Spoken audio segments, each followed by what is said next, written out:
Amados irmãos, a paz do Senhor, estamos aqui para ministrar o estudo da lição de número 6 da Escola Bíblica Dominical desse terceiro trimestre. Ainda não voltamos a estar com a Escola Bíblica Dominical presencialmente, na igreja a qual pastoreio, eu, o pastor Hélio Ornelas e o pastor Paulo César, que são os pastores da igreja, a igreja em Caxias, Jacatirão, a Congregação em Santa Marta e a Congregação Nova Campinas. Portanto, mais uma vez vamos ministrar aqui através do vídeo que os irmãos receberão para a glória de Deus. Então, esse terceiro trimestre, lição 6, o trimestre em si fala sobre os princípios divinos em tempo de crise, a reconstrução de Jerusalém, o avanço espiritual como exemplo para os nossos dias. E a lição de hoje, especificamente, Neemias reconstrói os muros de Jerusalém. Na lição passada, nós estudamos a reconstrução do templo e a felicidade do povo pela reconstrução. Mas agora vamos ver alguns detalhes importantes sobre a reconstrução do muro e da própria Jerusalém após o cativeiro babilônico. O texto de hoje é: nunca mais se ouvirá de violência na tua terra, de desolação ou destruição nos teus termos, mas aos teus muros chamarás salvação e às tuas portas louvor. Isaías 60, versículo 18. Verdade prática: somente despertados podemos vencer qualquer obstáculo para realizarmos a obra de Deus. Temos a leitura bíblica diária, espero que os irmãos tenham lido nas suas casas, a cada um de vocês recebeu o PDF com a lição. E a leitura bíblica em classe, vamos ler agora em Neemias 1, de 1 a 4 e 2, de 1 a 9. Neemias 1. As palavras de Neemias, filho de Acalias, e sucedeu no mês de Quisleu, no ano 20, estando eu em Suzã, a fortaleza, que veio Anani, um de meus irmãos, ele e alguns de Judá, e perguntei-lhes pelos judeus que escaparam e que restaram do cativeiro e acerca de Jerusalém. E disseram-me os restantes que não foram levados para o cativeiro. Lá na província estão em grande miséria e desprezo, e o muro de Jerusalém fendido e as suas portas queimadas a fogo. Sucedeu que, ouvindo eu estas palavras, assentei-me e chorei, lamentei por alguns dias, estive jejuando e orando perante o Deus dos céus. Preste bem atenção nesse versículo 4, a parte final. Agora Neemias 2, do 1 ao 9. Sucedeu, pois, no mês de Nisã, no ano 20 do rei Artaxerxes, que estava posto o vinho diante dele, e eu tomei o vinho e o dei ao rei. Porém, nunca antes estivera triste diante dele. E o rei me disse: por que está triste o teu rosto? Ou não está doente? Não estás doente? Não é isso, senão tristeza de coração. Então temi muito em grande maneira. E disse ao rei: vivo o rei para sempre. Como não estaria triste o meu rosto, estando a cidade, o lugar do sepulcro de meus pais assolado, e tendo sido consumidas as suas portas a fogo? E o rei me disse: que pedes agora? Então orei ao Deus dos céus. Muita atenção nesse versículo 4, parte final. Então orei ao Rei dos céus. E disse ao rei: se é do agrado do rei, se o teu servo é aceito em tua presença, peço-te que me envies a ajudar a cidade dos sepulcros de meus pais, para que eu edifique. Então o rei me disse, estando a rainha sentada junto a ele: quanto durará a tua viagem e quando voltarás? E aprovou o rei enviar-me, apontando-lhe eu um certo tempo. Disse mais ao rei: se ao rei parece bem, deem-se-me cartas para os governadores da além do rio, para que me deem passagem até que chegue a Judá. Como também uma carta para Saf, guarda do jardim do rei, para que me dê madeira para cobrir as portas do paço da casa, e para o muro da cidade, e para a casa que eu houver de entrar. E o rei mais deu, segundo a boa mão de Deus sobre mim, Então vinham os governadores da além do rio, e dele as cartas do rei, e o rei tinha enviado comigo chefes de exército e cavaleiros. O objetivo geral de toda a lição de hoje é mostrar que foi Deus quem despertou em Neemias o desejo de restaurar os muros de Jerusalém. E objetivos específicos são 6 objetivos, porque nós temos 6 divisões. O autor da lição, missionário, pastor, já falecido, essa lição foi escrita em 93, ele faleceu em 99, Eurico Bergstein. Ele, hoje nas lições, mais ou menos, nós temos feita hoje, a versão da lição foi tirada de 1993, refeita para nós para esse trimestre. São lições que têm pontos maiores, né? Divisões, menos divisões, 3 divisões, no máximo 4, com pontos maiores. Mas naqueles idos, naquele tempo, era normal ser assim. Então, pequenas. Ponto 1 é ponto 1, a divisão 1 pequenininha, a divisão 2, como vai ser na lição de hoje, tendo muitas divisões, mas de qualquer maneira vamos aprender. Há vários pontos aqui para aprendermos. Então, primeiro objetivo específico, mostrar como Deus respondeu às orações de Neemias. Segundo, saber como foi a ida e a chegada de Neemias a Jerusalém. Terceiro, explicar como Neemias iniciou a reconstrução dos muros. 4, compreender que o levantamento dos muros provocou grande oposição. 5, apontar como foi a inauguração solene dos muros. E 6, conscientizar a respeito dos ensinos que a construção dos muros traz. Vamos aqui entrar diretamente na introdução da lição, que diz: nessa lição estudaremos como os muros de Jerusalém foram levantados e como Deus levantou o homem certo para executar esta obra. Obra de Deus, o qual, como dono da obra, providenciou tudo que era necessário para a sua realização, desde a autorização do rei para o envio de Neemias, até os recursos para custear a construção. Então, vamos ver nessa lição o que aconteceu. Depois nós vamos ver especificamente lá, parece que as coisas são numa sequência, mas não são.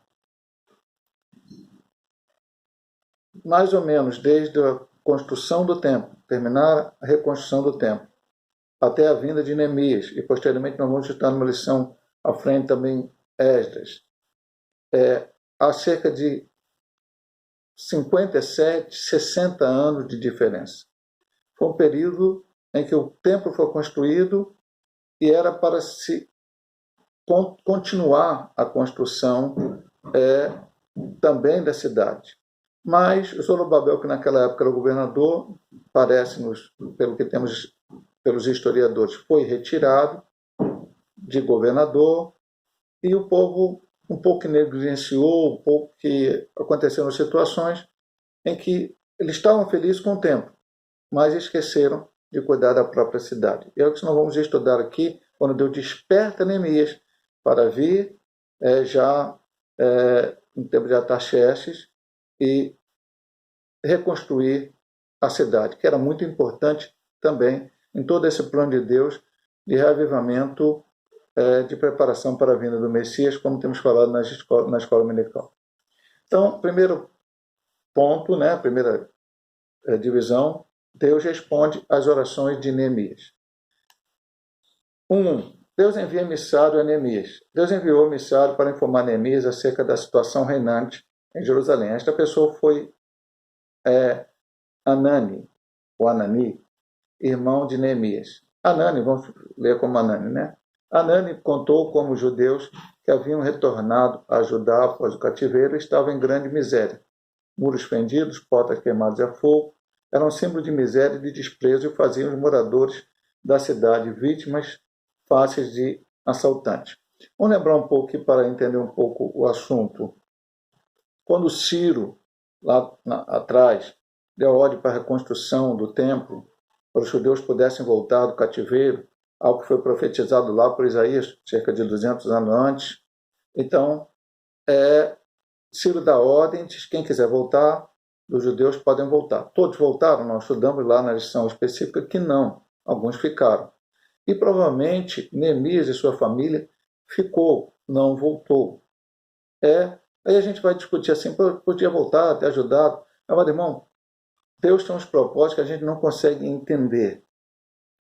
Neemias, a sua família, provavelmente, né? Vendo que passamos 57 ou 60 anos da construção do templo, então Neemias pode até ter nascido naquele período, ainda depois de Ciro, para voltar. Então a sua família estava lá, sua família não quis voltar, ficou lá. E Neemias acabou nascendo e sendo levado a ser o copeiro do rei. O que nós vamos ver aqui, que facilitou essa situação para que ele voltasse e resolvesse tudo que tinha que resolver.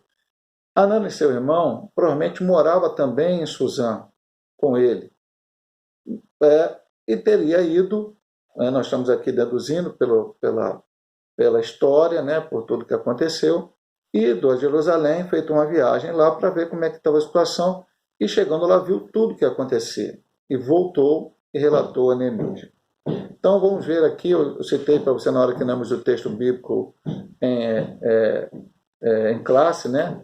Para que você prestasse bem atenção em dois versículos, um no Neemias 1 e o outro em Neemias 2, momento em que Neemias orou. Vamos ver aqui esse. Neemias angustiado, jejum e ora. Deus despertou a Neemias uma profunda angústia pela situação de seu povo que morava em Judá. Neemias começou a jejuar e a orar. A oração inicial de Neemias está registrada em Neemias 1, 5 a 11. Iniciou seu período de oração no mês de Quisleu, dezembro, e Deus que ouve as orações fez a resposta chegar no mês de Nissan, março, capítulo 2, versículo 1. Eu, quando dirijo os trabalhos de oração nas terças-feiras na igreja de Caxias, na sede, e às vezes quarta-feira a gente também em Santa Marta, por alguns motivos, acabamos fazendo oração também, eu gosto de ler textos que mostram orações de homens do Antigo Testamento ou do Novo Testamento, textos que falam de oração. Muitas vezes eu já falei sobre essa oração de Neemias. E antes de falar até sobre o próprio assunto, eu sempre lembro que essas orações sempre ela tem uma fórmula, que não é uma fórmula que foi alguém que disse tem que ser assim, mas uma fórmula que vem do coração de Deus para o coração desses homens para orar. Eles sempre começavam engrandecendo o nome do Senhor, exaltando ao Senhor, pedindo perdão pelos seus pecados, pelas falhas, e às vezes até assumiam um pecado pouco, como Daniel, como outros, pedindo misericórdia ao Senhor, pedindo perdão, e depois sim passavam a falar com Deus sobre o assunto a qual queriam falar. Hoje é muito comum que os crentes orem, já comecem a sua oração pedindo a Deus, pedindo, muitas vezes não engrandece o nome do Senhor, muitas vezes nem pede perdão dos seus pecados. É apenas um adendo para pensarmos aqui, ele orou. Uma segunda característica aqui, que ele orou, ele não está orando por ele. Ele está orando por Jerusalém, pelo povo de Deus, pela causa de Deus. Ele está preocupado com isto. E diz que ele orou no mês de Quisleu, dezembro, e o Senhor deu resposta em Nisan, março. Mais uma vez para a gente aprender. A gente hoje, no século XXI, acha que eu tenho que pedir a Deus hoje, e Deus já tem me respondido ontem. Ou que Deus tem a obrigação. Não, Deus tem um tempo dele, a hora dele, o modo dele. O importante, meu amado irmão, não é o quando, mas o resultado final, como Deus vai nos responder e aquilo que ele vai fazer para nós ou através de nós, como foi o caso de Neemias. Então, Deus responde às orações de Neemias, é o ponto 3. Eu disse até que os pontos eram menores, mas no 1 é um pouco maior. Nos outros pontos que a divisão vão ser menores, né? Como resposta às orações de Neemias, Deus despertou o rei para assumir a responsabilidade do empreendimento. Neemias era copeiro do rei, certo dia apresentou diante do rei com semblante triste. Interrogado acerca do motivo de sua tristeza, Neemias relatou a situação da cidade de Jerusalém, de seu povo que ali vivia. E por inspiração de Deus, o rei perguntou a Neemias, que pedes agora? Neemias orou ao Deus do céu para que pudesse responder ao rei dentro da direção de Deus. Volto a repetir, eu disse lá, preste atenção, né? No versículo 4 do capítulo 2, que ele ora antes de responder ao rei. Neemias orou ao rei do céu para que pudesse responder ao rei durante a direção de Deus. Em um momento, Neemias teve sua chamada para Jerusalém confirmada e respondeu ao rei, peço-te que me envies ajudar a cidade dos sepulcros de meus pais para que eu edifique. Então, Neemias se entristeceu com aquela situação, orou, buscou a Deus, e lá, como vemos no ponto anterior, mais ou menos no meio de março, ele vai e chega para oferecer, como copeiro, aquilo que tinha que oferecer ao rei, e o rei olha para ele e diz, olha, eu nunca te vi tão triste como estou te vendo agora. E isso aí, como diz aqui o texto, né, ele disse para ele, olha, isso não é tristeza, é uma tristeza diferente. E pergunta a ele, o que tu quer? Fala para mim. E aí ele ora a Deus. Isso é uma lição muito grande para nós, meu irmão. Nós estamos aqui estudando sobre reavivamento. Já vimos aqui que o avivamento ele não vem sem oração. Também já vimos aqui que o avivamento não vem se não for baseado na palavra de Deus, nos ensinamentos bíblicos. E aqui estamos aprendendo também aqui nessa lição de escola dominical. Veja bem, meu amado irmão, ele orou a Deus. Orou primeiro falando diretamente com Deus sobre aquela situação, e depois, quando o rei pergunta o que eu faço, ele orou a Deus. Veja que o autor coloca bem: orou Deus do céu para que pudesse responder o rei durante a direção de Deus. O que eu vou falar ao rei? O que eu vou dizer a ele? Ele disse: olha, eu estou triste por causa disso, disso, disso. O que tu quer? Eu gostaria de ir lá para retificar. E o rei, então, nós vamos ver, pediu a ele que marcasse um tempo para ir, para voltar, porque essa função é muito importante. E ele, então, marcou esse tempo com o rei. Deus despertou o rei a atender o pedido de Neemias. Muito bom esse ponto também. Neemias recebeu carta ao rei dirigida aos governadores da região e ainda uma carta com ordem para o que necessário para a construção fosse dada de Neemias. Tudo segundo a boa mão de Deus sobre Neemias. Deus é verdadeiramente o Deus daquilo que é impossível aos homens. Louvado seja o nome do Senhor. Para Deus não há nada impossível. O Senhor falou isso, o anjo Gabriel falou da parte do Senhor isso para Maria. Porque ela, primeiro ela falou: vou ter uma criança, não sou despojada de marido, né? Nunca tive, vamos dizer assim, falar bem em português, claro, relações sexuais com nenhum homem. Então ela falou: não, o que vai se nascer de você é a obra e graça do Espírito Santo. E tem mais uma coisa: Isabel, sua prima, que era estéril, a velha, também vai ter um filho, que aquele filho seria João Batista, o precursor do Senhor. E disse para ela: para Deus não há nada impossível. Há coisa impossível para Deus? Não, meu amado irmão. Estava ali o copeiro diante do rei. O rei disse: não, você, manda o Joãozinho lá. Pede o Joãozinho para ir lá. Você não pode ir. Mas aquela obra não era para Joãozinho, não era para Máriozinho, não era para Pedrinho. Aquela obra era para ser feita por Neemias. Deus tem a hora certa e o tempo certo. Talvez você olhar para a tua vida: o que eu vou fazer? Eu não tenho condições. Jeremias falou: eu sou uma criança. O Senhor disse: não fala que sou uma criança, porque onde eu te mandar, tu vai, o que eu mandar você falar, você vai falar. Deus tem um propósito com cada um de nós, precisamos estar de acordo com a vontade de Deus, entendendo e compreendendo. Agora era a hora de Neemias, e Deus abriu as portas para ele. Vamos agora, então, aqui ver o síntese desse tópico 1. A síntese, o resumo deste 1. Temos um Deus que ouve e responde às nossas orações. É o Deus que nós servimos. Ele responde às nossas orações. Vai ser como a gente quer? Nem sempre será como você quer. Mas o propósito dele será realizado na tua vida para glorificar o seu nome. Vamos agora, então, ao ponto de número 2. Neemias chega a Jerusalém. Agora, depois dessa viagem, ele chega. E é aqui que eu falei os irmãos, aqui, divisão bem pequena, pontos pequenos. Ponto 2.1. Neemias faz levantamento da real situação dos muros. Saiu à noite na companhia de poucos homens, sem dizer a ninguém qual era o seu objetivo em Jerusalém. Nós vamos ver aqui no ponto 2, provavelmente, e vamos falar aqui. Eu vou até ler o ponto 2 e vou comentar, só porque são pontos pequenos, 2. Vamos comentar tudo de uma vez só. Neemias declara sua intenção de reedificar os muros. Tendo se inteirado da verdadeira situação do muro de Jerusalém, Neemias convocou os judeus, os nobres, os magistrados e todos que faziam a obra, e juntos edificaram os muros para que não mais estivessem ao próprio, declarando como a mão de Deus lhe fora favorável, como também as palavras do rei. Então disseram todos: levantemo-nos, edifiquemos e esforçaram as suas mãos para o bem. Ele chegou lá e foi andando para ver a situação. Ele tinha um relato de Anani, ou Anani, né? Anani, vamos colocar Anani, né? Ele tinha um relato, seu irmão. Mas agora ele quer ver com os seus próprios olhos.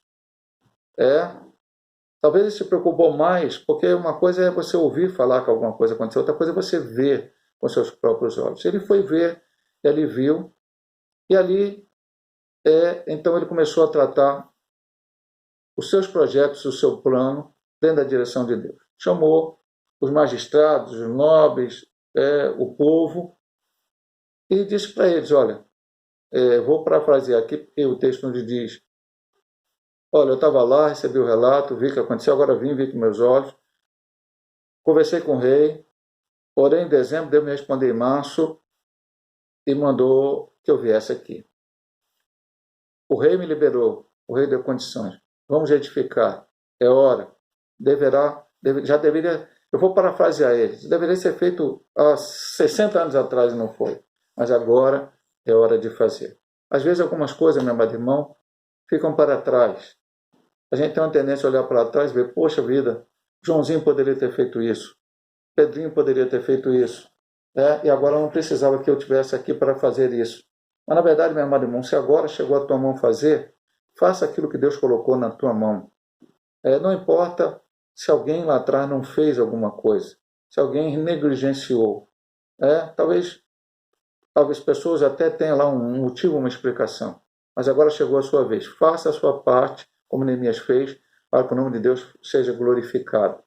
Síntese do tópico. Com a bênção de Deus e a permissão do rei, Neemias chegou até a cidade de Jerusalém. Vamos aqui ao ponto 3. Neemias inicia o levantamento dos muros. O plano de Neemias. Agora vamos ver como é o seu plano, capítulo 3. Neemias dividiu a tarefa de construção em partes, tendo cada parte uma porta.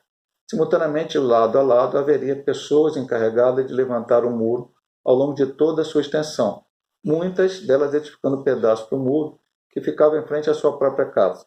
Havia também grupos encarregados de levar entulho, trazer material, etc. O coração do povo se inclinou a trabalhar, Neemias 4:6, e logo já era possível notar que os muros cresciam e as alturas começavam a ser tapadas, em Neemias 4:7. Agora, não é fácil trabalhar quando você tem a mão de obra, você tem as condições necessárias. Eu aprendi com o pastor Uriere Soares Nascimento. Ele dizia, temos que trabalhar com as ferramentas que nós temos. Não adianta a gente ficar lamentando, puxa vida, eu podia ter essa ferramenta aqui, eu podia ter isso, eu podia ter aquilo, mas se você não tem, tem que trabalhar com aquelas que você tem. O que aconteceu com Neemias? Ele tinha dificuldade de mão de obra, pessoas. Quem ia trabalhar ali não eram especificamente pessoas que entendiam de construção. Então ele fez um plano. Olha, uma pá do muro, uma porta. Da pá do muro, mais uma porta. Pá do muro, porque tinha que ter muitas portas, a cidade era grande, em alguns lugares. E foi dividindo as pessoas em turno para edificar. Não era assim, todo mundo edificando no mesmo lugar. Não, para que a obra fosse rápida, nós vamos ver lá que ele foi em tempo recorde, que ele acabou, no ponto lá na frente a gente vai ver isso. Cada um constrói um pedaço. Puxa, pastor, difícil isso, hein? Cada um construindo um pedaço pode dar errado. Mas, irmão, na direção de Deus dá certo. A gente fala às vezes da Bíblia, né? 1.600 anos mais ou menos, 40 escritores de vários tempos diferentes, vivendo em épocas diferentes, né? Com costumes até, de certa forma, um pouco diferentes, profissões diferentes, escreveram a Bíblia Sagrada e ela está aí coesa para nos ensinar hoje. Quando é de Deus, meu amado irmão, tudo funciona. Então foi um plano, um projeto vem de Deus, na direção de Deus, e Neemias conseguiu. Ele diz que até, aqui o texto diz, que você vai ler Neemias, que às vezes o sujeito morava aqui, então construiu em frente à sua própria casa, até para facilitar. Separou tudo certinho, turmas, né? A gente fala, no dia eu falei numa pregação aqui, acho que foi na pregação, mas irmão, na igreja nem todo mundo vai ser pastor, nem todo mundo vai ser presbítero, nem todo mundo vai ser diácono, nem todo mundo vai ser líder de jovem, de senhora, de homem, de qualquer cargo. Mas nem todo mundo vai tocar instrumento, nem todo mundo vai cantar, nem todo mundo vai fazer outros trabalhos. Mas cada um fazendo a sua parte, o nome de Deus vai ser glorificado, exaltado, e o objetivo final vai ser alcançado, que é ganhar almas para Jesus Cristo. Um faz uma parte, outro faz outra, cada um com a sua responsabilidade, sabendo, entendendo cada um que tem que fazer, e Deus vai abençoando. Foi o que aconteceu aqui. Agora vamos ver a tática de Neemias, o 3:2. A tática de Neemias de engajar todos os judeus na obra de edificação do muro é um exemplo muito importante a ser seguido pelas igrejas em seu trabalho de evangelização. Neemias tinha um plano que aproveitava todos que quisessem trabalhar, designando a cada um para a sua função. Assim também o pastor da igreja deve, na direção do Espírito Santo, orientar os crentes a entregarem-se a Deus para realizar a obra do Senhor. Trabalhar para o Senhor enche o coração dos crentes de grande alegria. De certa forma, eu até comentei no ponto 1 esta parte. E é isso aqui. Cada um tem a sua parte a fazer. Agora ele diz aqui, Neemias tinha um plano que aproveitava todos os que quisessem trabalhar. Na obra de Deus, eu sempre falo aqui, Deus deu livre-arbítrio ao homem. Se o homem não quer, Deus não quer que você faça nada forçado. Deus não quer que você toque um instrumento forçado, que você cante forçado, que você pregue forçado, que você vai dar um folheto forçado, que você vai à igreja forçado. Não.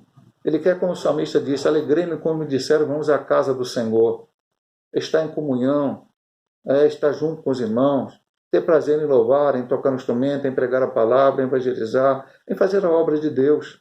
Então, todos trabalhando juntos, como falei no ponto anterior, o nome de Deus vai ser glorificado e almas vão ser ganhas para Cristo Jesus, através de cada ato, de cada ação que nós fazemos na obra do Senhor. A união dos judeus ficou ameaçada. Apesar da boa organização, a união necessária para a realização daquela grande obra estava ameaçada. Surgiu um problema entre os pobres e os ricos. Neemias tomou conhecimento do problema e sabiamente o resolveu. E a obra prosseguiu. Este tópico será tomado na lição de número 8. Então, na lição de 8, nós vamos estudar. O irmão Eurico Bergstein, ele está escrevendo para nós, para aprendermos sobre o reavivamento. Então, algumas coisas, lições não ficaram assim numa ordem totalmente cronológica. Mas isso não é importante. O importante é estudar o assunto. Então, lá no capítulo 8, nós vamos ver essa questão. De opressão dos ricos para com os pobres, de muitas coisas que aconteceram, e aquilo poderia trazer divisão, poderia trazer um problema. Mas Neemias, com sua sabedoria, conversou com aquelas pessoas e conseguiu dar fim àquele problema. Quando chegar na lição 8, mais especificamente, nós vamos estudar melhor este ponto. Agora, meu amado irmão, como o tempo não dará para chegar ao final da lição apenas com um vídeo, eu vou encerrar aqui a primeira parte, depois voltaremos com a segunda parte do estudo a partir do ponto 3 da lição de hoje.